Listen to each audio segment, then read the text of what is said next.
He knelt beneath a blazing Anatolian sun, his face swollen from torture, iron clamps biting into his wrists. Before him, soldiers lifted a crucible glowing white with molten lead. Manius Aquilius felt its heat on his skin as the crowd leaned forward, waiting for Rome's arrogance to melt. The executioner raised the seething metal and paused. Every onlooker knew the punishment was chosen not for justice, but for spectacle. They would watch the liquid fire destroy him from the inside.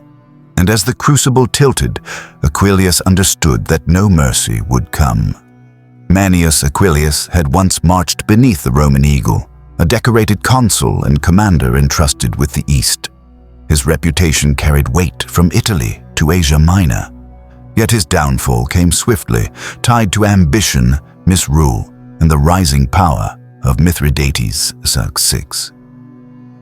His death mattered because it marked the moment Rome's invincibility shattered. A Roman general, publicly humiliated, tormented, and killed by molten metal, became a symbol of how fragile imperial power could be. And the brutality he suffered still echoes as one of antiquity's most shocking executions. Asia Minor simmered with resentment. Heavy taxation, corrupt governors, and Rome's hunger for tribute fueled anger. Aquilius, sent to secure the region, instead became notorious for greed. Whispers grew that he plundered cities and extorted rulers who could barely survive Rome's demands. Meanwhile, Mithridates of Pontus waited for his moment. Brilliant, feared, and fiercely ambitious, he presented himself as liberator of the East. Cities long oppressed by Rome turned to him, eager for a champion who promised autonomy and revenge against their tormentors. As tensions rose, Aquilius marched with confidence born from Roman tradition. He believed no Eastern king dared challenge the legions, but arrogance blinded him. His forces were scattered, his allies fled, and Mithridates struck with speed and precision that stunned even seasoned commanders. When Aquilius retreated toward Lesbos, his escape collapsed. He was seized by local forces loyal to Mithridates. Bound, beaten, and dragged across the land he once ruled through fear, the mighty Roman was brought before the king, who saw in him not a prisoner, but a message. In the court of Mithridates, accusations echoed through the hall. Aquilius was charged with corruption, extortion, and plunging Asia Minor into misery. Every city he had squeezed for gold wanted its suffering acknowledged. Every witness shouted for vengeance, yet the trial was not truly about justice. Mithridates wanted to break Rome's aura, to show that even a Roman consul could kneel in chains. Aquilius's refusal to bow, his defiance even under torture, only sharpened the king's resolve to craft a punishment unforgettable in its cruelty. He was forced to march before jeering crowds, paraded like a captured animal. His armor was stripped, his skin flogged raw. Still, he snarled at his captors, proclaiming Rome's return would be swift and merciless. But bravado could not save him now. One act remained. Mithridates ordered a death that would speak across continents. Aquilius was tied upright to a heavy chair of iron, his limbs lashed until circulation died and skin darkened.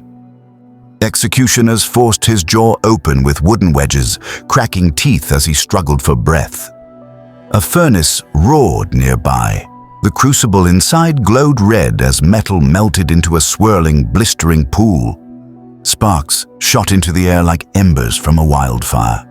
Soldiers stoked the flames, adding fuel until the heat coated the courtyard in waves. A hush fell as the crucible was lifted with iron tongs. Aquilius tried to turn away, but the clamps held him firm. His eyes widened in true terror when he felt the first drop of molten lead splash across his lips, burning flesh before it even entered his mouth. Then the stream poured in. The metal slid down his throat with a sickening hiss, searing tissue, bursting vessels, and melting the delicate lining of his mouth. Steam rose from his body as internal organs shriveled under the unimaginable heat. His scream died the moment his airway collapsed. But the executioners did not stop.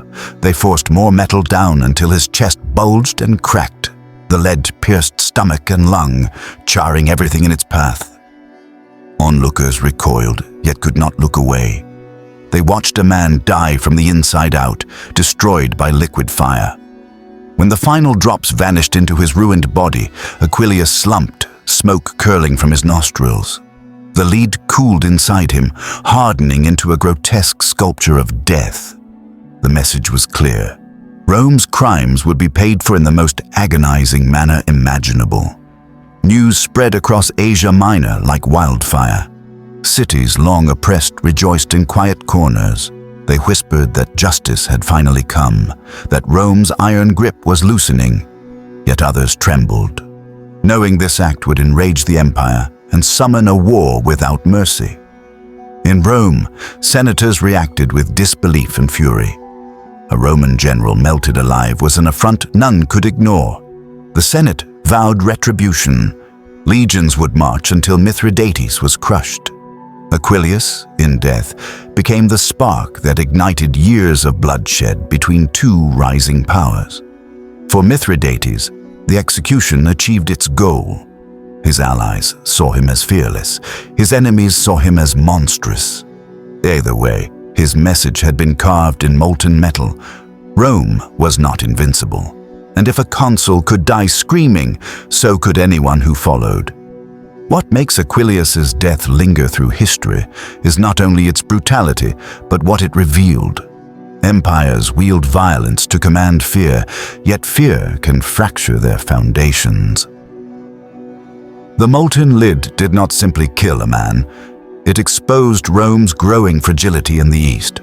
Crushing a corrupt governor may have felt like justice to some, but the method, the deliberate melting of a living man, shows how vengeance can distort the very idea of justice. When punishment becomes spectacle, humanity erodes until cruelty becomes its own language. Would you have stood as Aquilius did, defiant even when death approached with blistering heat? Or would you have broken, begged, surrendered to your captors? History rarely gives us heroes or villains. It gives us people driven by pride, fear, and the desperate will to survive. If this story unsettled you, let it remind you how easily power twists into horror. Share your thoughts, your reactions, your questions. These forgotten moments of history reveal more about humanity than we care to admit, and there are countless more. If you thought this was horrifying, wait until you hear about death by fire, the heretic Joan of Arc.